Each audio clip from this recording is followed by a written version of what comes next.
Le silence de la chambre d'hôpital avait une densité propre, comme si chaque objet retenait son souffle. La fenêtre donnait sur la ville, un rectangle glacé de verre, où les immeubles se découpaient en lignes droites, indifférents aux vies qui se déployaient en dessous. Sur le rebord, une petite chaise roulante comme une coquille vide. Sur le lit, Caio Dornelles regardait la lumière entrer et ressortir, sans y trouver de réponse. Il avait 33 ans, un nom qui résonnait dans les médias, des immeubles qui portaient ses empreintes et des comptes bancaires sur lesquels d'autres vivaient. Il avait appris très tôt que la puissance calme le monde. Les portes s'ouvraient, les gens souriaient, les réunions se terminaient quand il le souhaitait. Ce soir-là, étendu sous des draps blancs, il sentit pour la première fois une absence dont la forme n'était pas celle d'un manque matériel, mais d'un creux qui avalait les certitudes. Il voulait savoir qui viendrait quand il n'aurait plus rien à offrir, quand il ne serait plus la promesse de solution, quand il ne serait plus capable de faire les gestes ordinaires qui imposent la présence. La voiture avait basculé. Récit haché, images rapides comme des éclats, un virage mouillé, un cri métallique, un airbag qui explose, la route qui se replie.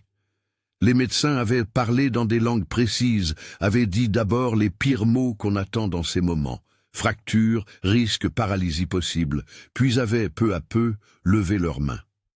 L'examen final n'avait montré aucune lésion définitive. Le corps de Caio fonctionnait. La parole médicale qui aurait dû libérer un soulagement intense avait laissé un vide. Il décida de rester immobile. Ce n'était pas une décision prise dans l'instant. Elle avait mûri dans la solitude des nuits précédentes, dans le goût amer d'un succès qui n'avait jamais comblé le manque d'être reconnu que pour soi-même.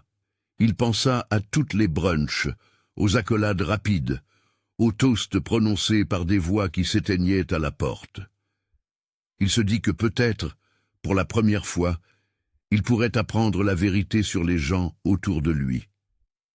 Ce serait un test, pensa-t-il. Un test cruel, peut-être, mais nécessaire. Les premiers jours confirmèrent une peur plus ancienne qu'il ne l'imaginait. Lorsqu'on l'installait dans la chaise roulante, on venait d'abord en nombre. Giovanna, sa fiancée, entra drapée dans un sourire étudié. Elle posa sa main sur son genou un instant, regarda la télévision muette et, comme pour valider que la scène avait lieu, fit un clin d'œil aux appareils qui enregistraient. Elle partit en promettant de revenir, en laissant derrière elle une odeur de parfum cher et l'obligation implicite que le monde continue à tourner sans tacher ses escarpins. Rodrigo Serrano, son associé, vint avec une mallette pleine de dossiers. Il parlait des chiffres comme on récite un psaume.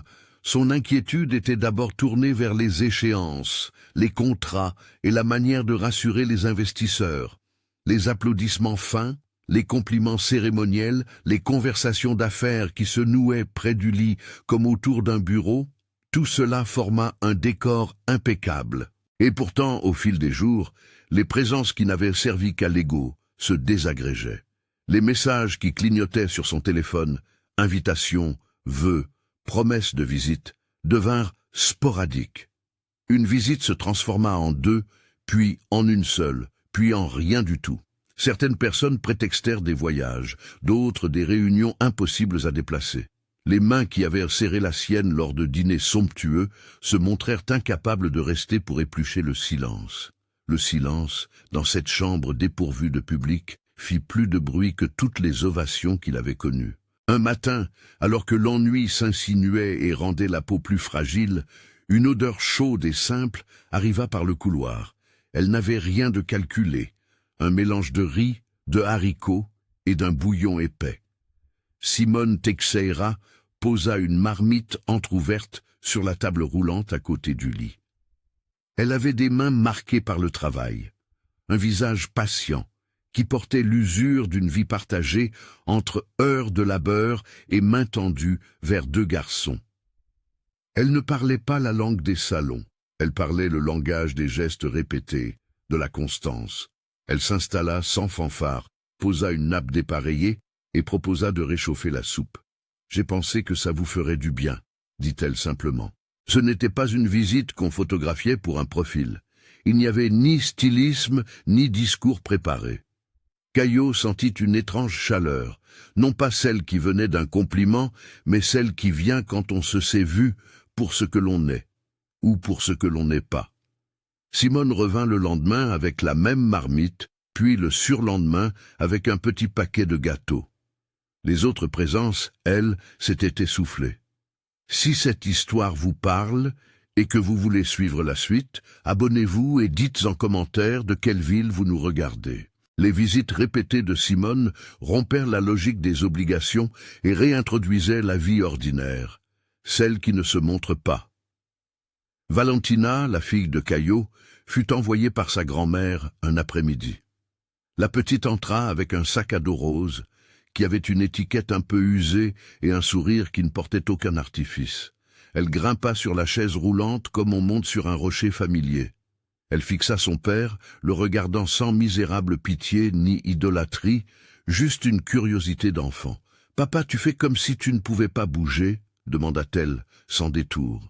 La question était innocente et pourtant lourde de ce que l'innocence peut porter, une vérité directe qui ne connaît ni stratégie, ni peur. Caillot balbutia quelque chose qui ressemblait à une réponse. Valentina, fidèle à son âge, accepta la contrainte sans grandes larmes. Elle s'installa et demanda que l'on raconte une histoire. Les histoires, apprit-il, peuvent tenir un soir mieux que les promesses. Entre la marmite et les histoires, un lien fragile se forma. Simone n'était pas une sainte. Elle avait des colères, des rendez-vous manqués, des factures, une façon de compter les centimes qui trahissaient les nuits sans sommeil. Elle n'acceptait pas la pitié. Elle avait accepté, au fil des visites, de rester parce que rester n'était pas une posture, c'était une décision quotidiennement renouvelée. Elle préparait le repas, rangeait, racontait des anecdotes sur son mari Fabio, comme on raconte un compagnon de voyage disparu.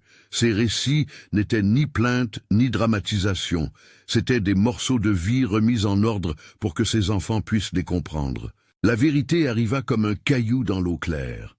Un soir, alors que la pluie tambourinait contre la fenêtre, Simone parla sans développer un grand discours.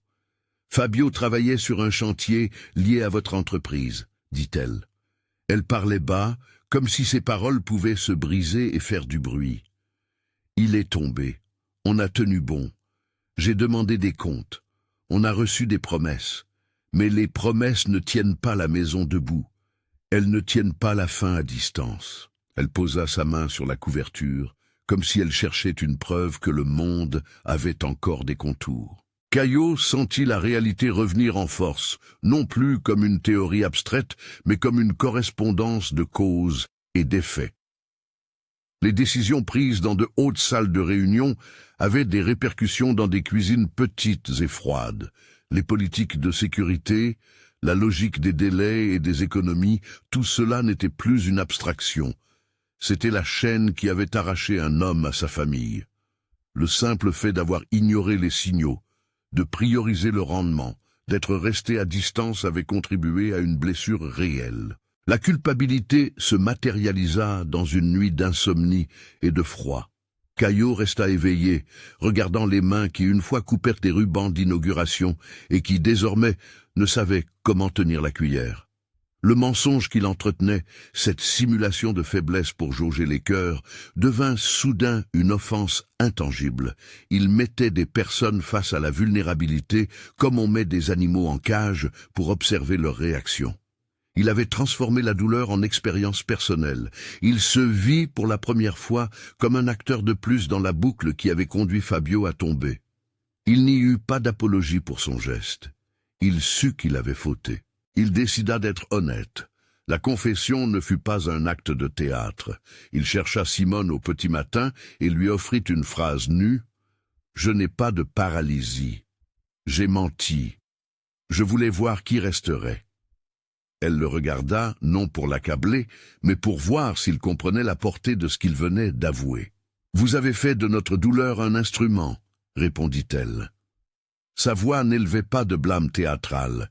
C'était la froideur d'une vérité qu'on subit.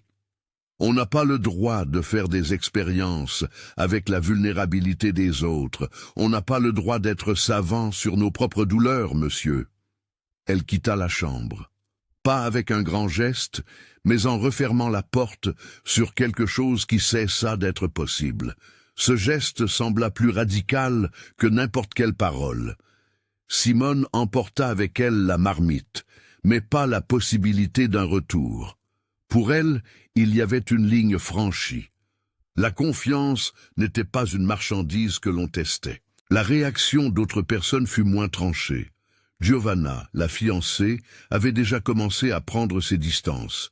Elle refusa de se mêler à la scène lorsque la nouvelle courut. Elle avait des projets, une image à préserver, et la vérité, surtout si elle était embarrassante, n'entrait pas dans ses calendriers. Rodrigo, lui, eut d'abord un geste d'intérêt. Comment gérer la crise d'image? Puis se replia sur des calculs. Ce n'étaient pas des monstres, simplement des êtres qui connaissaient la valeur du temps, de l'image et des priorités. Ils partirent, mais sans haine visible. On n'abandonne que ce à quoi on ne tient pas suffisamment pour résister à l'inconfort. La chambre d'hôpital retrouva son silence. Mais ce silence n'était plus neutre. Il était chargé d'une accusation. Caillot sut que prononcer des mots de regret ne suffirait pas. Simone avait raison. Il fallait des actes. Il prit la décision la plus humiliante et la plus nécessaire de sa vie. Il quitta peu à peu les signes visibles de son empire. Il n'alla pas faire un spectacle de sa pénitence. Il alla chez elle, au cœur d'un quartier dont les rues semblaient contenir la mémoire de toutes les luttes ordinaires. Il se présenta à la porte sans son attaché-case ni aucun artifice. Les enfants, Gustavo et Bento, le regardèrent d'abord avec une réserve naturelle.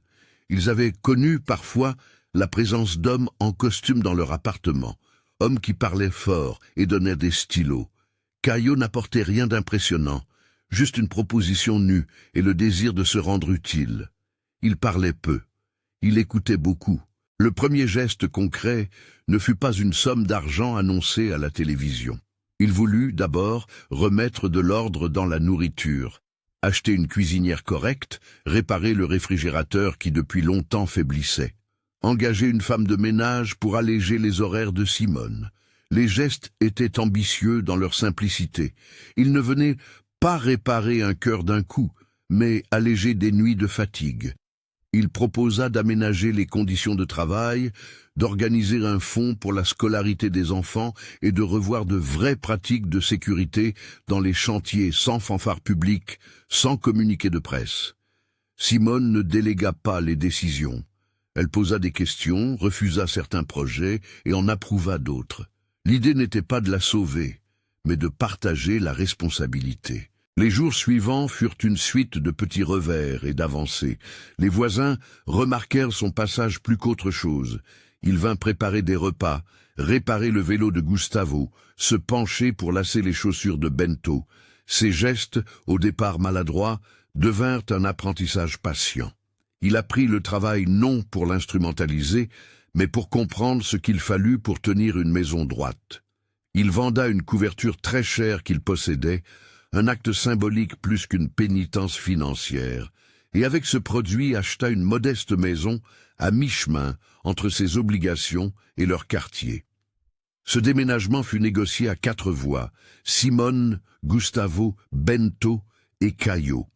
La co-construction fut laborieuse. Parfois ils se disputèrent sur la couleur des murs, sur la façon de tenir la cuisine, sur les devoirs des enfants. La vie reprit ses formes chaotiques et réconfortantes. La réparation véritable n'était pas un chemin en ligne droite. Il y eut des refus, des retours en arrière, des moments où Simone, fatiguée, rappelait que rien ne remplacerait la perte de Fabio. Elle avait le droit d'être froide. Elle se fâchait quand il proposait des choses dont la mise en place semblait appartenir davantage à son orgueil qu'à un réel partage. Mais il n'abandonna pas. Chaque fois qu'il se trompait, il cherchait à réparer par une action et pas seulement par un mot.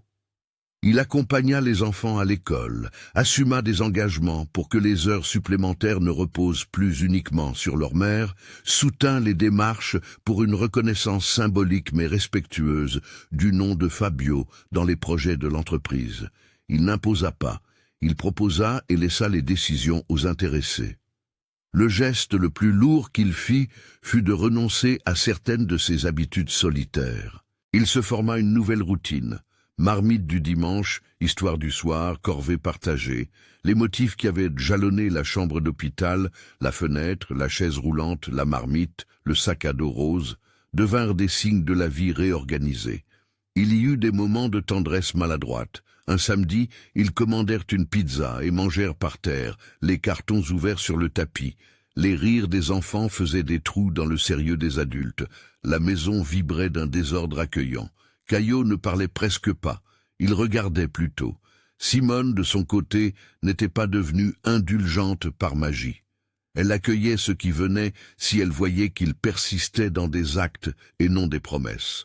Peu à peu, elle permit des choses qu'elle avait défendues comme nécessaires. Une soirée tranquille, où elle ne devait rien prévoir.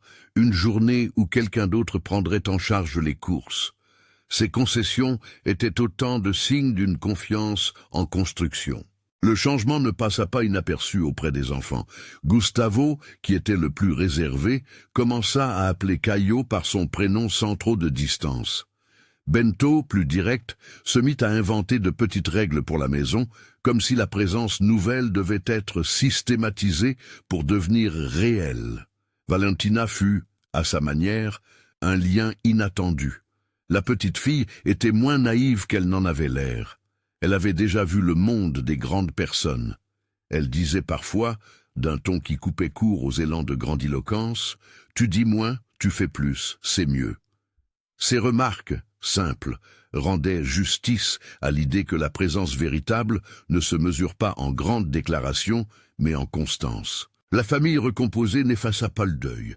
Ils allèrent ensemble sur la tombe de Fabio. Simone parla, haleta, fit entendre des mots qui semblaient scellés depuis longtemps. Elle n'admit pas une condamnation du passé. Elle demanda que la mémoire s'inscrive de façon honnête, sans spectacle. Caio accompagna ses gestes comme on accompagne une personne en train de traverser une rivière, avec prudence, en aidant à stabiliser les pierres. Il ne chercha pas la rédemption par un acte spectaculaire. Il chercha la réparation, jour après jour, et laissa la confiance se tisser à partir de la répétition. Il y eut des voisins qui murmurèrent. Il y eut ceux qui firent l'éloge de la transformation et ceux qui restèrent sceptiques. Mais l'essentiel se déroulait à l'intérieur de la maison.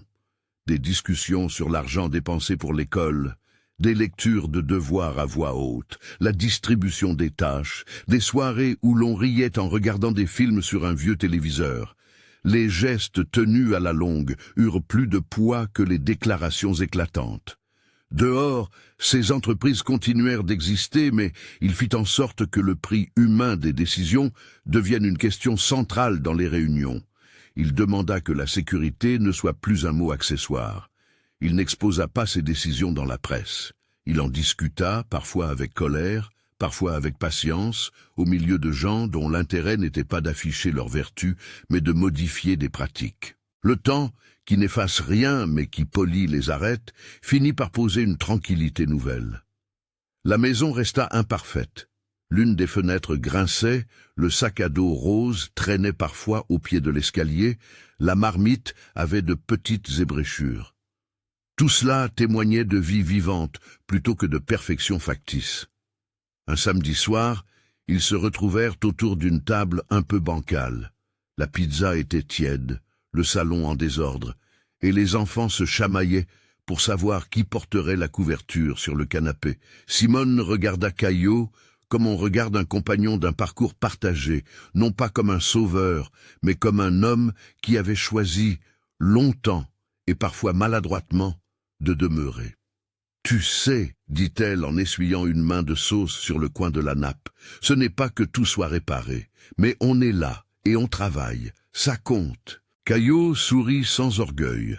La lumière de la maison avait cette qualité ténue qui ne cherchait pas à éblouir. Il comprit que réparer n'était pas un point d'arrivée, mais une pratique. La présence devenait le critère. Être là quand ça compte, être là quand ça n'a pas l'air d'en valoir la peine. Le récit ne fit pas table rase du passé. Les souvenirs de Fabio restaient présents, mais moins comme une blessure sanglante que comme une mémoire à honorer. Les gestes de Simone et ceux des enfants n'étaient pas des trophées pour la contrition de Caio, mais les éléments d'une culture nouvelle qui se construisait à force de gestes répétés. Préparer une soupe, accompagner au rendez-vous, écouter sans chercher à transformer la parole d'autrui en leçon. Le dernier plan, si l'on devait en faire un, ne serait pas celui d'une rédemption spectaculaire. Il serait simple, la maison en désordre, 3 enfants qui rient d'une blague sans importance, une marmite sur la table, une fenêtre ouverte sur l'air frais du soir. Simone et Caio, côte à côte sur le canapé, regardent le chaos et sourient. Ils ne prétendent pas avoir tout réglé. Ils ont appris que le vrai courage n'est pas toujours un geste solennel, mais la répétition quotidienne de petites choses. Demander pardon, écouter, tenir la main pour aider à franchir une marche, se lever la nuit quand un enfant pleure. Si cette histoire vous a touché, partagez-la avec quelqu'un qui a besoin d'entendre qu'il est possible, par la persévérance et le respect, de réparer ce qui a été brisé. Dites en commentaire quelle présence a changé votre vie. Parfois, raconter suffit à inviter d'autres à rester. La transformation n'efface pas la faute, elle la tient en regard et décide d'agir. C'est dans ce choix, dans les marmites réchauffées, les sacs à dos réparés, les disputes sur la couleur des murs et les rires du samedi soir, que s'inscrit la vraie réparation. Et c'est là, dans la lenteur et la simplicité, que naît une autre famille, moins parfaite peut-être, mais entièrement vivante.